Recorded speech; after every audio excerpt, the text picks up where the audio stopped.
मैकाल पर्वतीय क्षेत्र में जारी है अवैध उत्खनन। नमस्कार, स्वागत है आप सभी का। मैं हूं पायल पवार और आप देख रहे हैं वोकल न्यूज शहडोल।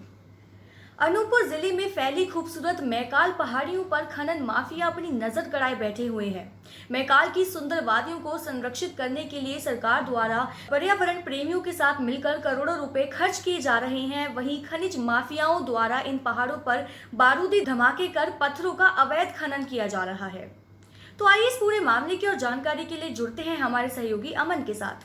तो अमन, सबसे पहले तो हमें बताइए कि इस अवैध उत्खनन किस तरह के नुकसान हो रहे हैं इस अवैध उत्खनन से, और क्या परेशानियां सामने आ रही हैं। देखिए, ये जो इलाका है अनूपपुर क्षेत्र का, यहाँ पर मैकाल और विंध्य पहाड़ियों के बहुत ही खूबसूरत वादियां हैं, पहाड़ियां हैं।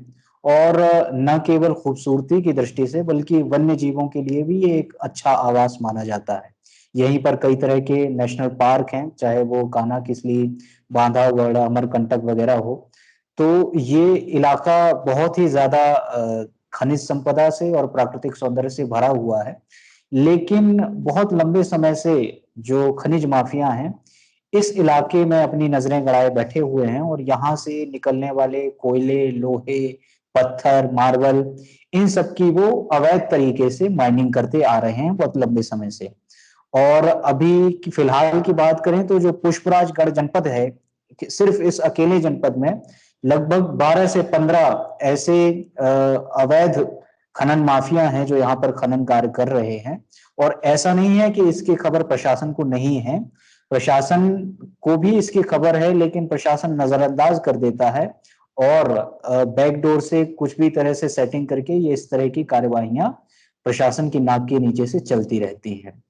अब जो परेशानियों की बात है, तो सबसे पहली परेशानी तो ये है कि इन प्राकृतिक वादियों को, पहाड़ियों को नष्ट किया जा रहा है, इनका खनन करके इन्हें बर्बाद किया जा रहा है। दूसरा, यहाँ पर रहने वाले जो वन्य जीव हैं, उनको नुकसान हो रहा है, उनके आवास खत्म हो रहे हैं।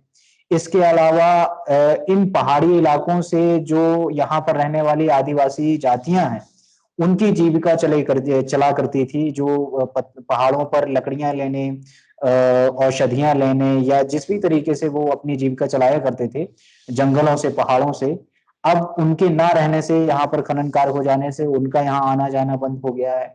फिर इसके अलावा इस खनन कार्य से जो नॉइज पोल्यूशन होता है वो अलग समस्या है।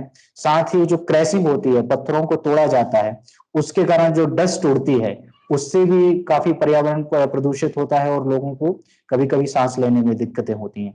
तो इस तरह की परेशानियां हैं और ये इस तरह का नुकसान इन खनन माफियाओं द्वारा इस प्राकृतिक संपदा को पहुंचाया जा रहा है।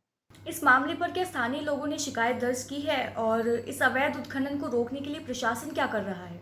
कई बार शिकायतें दर्ज कराई गई हैं स्थानीय लोगों से। जैसा कि मैंने बताया कि ऐसा नहीं है प्रशासन को इसकी खबर नहीं है।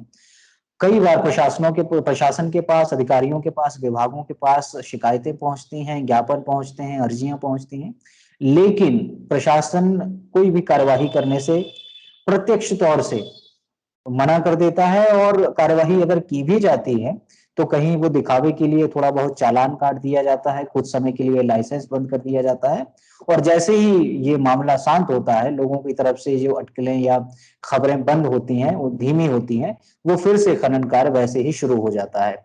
और खनन माफिया भी इन्हें बैकडोर से काफी रकम उपलब्ध कराते हैं, जिससे प्रशासन भी कोई कार्यवाही नहीं करता है और इन खनन माफियाओं को अपना काम करने देता है।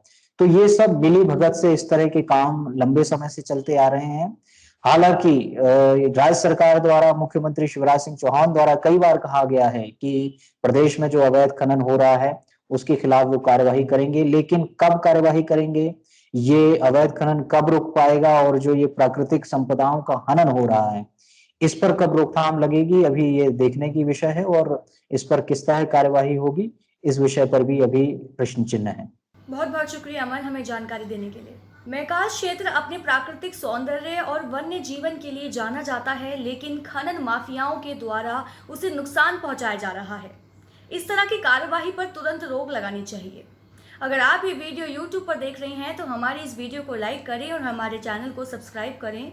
और अगर आप ये वीडियो Facebook पर देख रहे हैं तो हमें फॉलो और लाइक ज़रूर करें। धन्यवाद।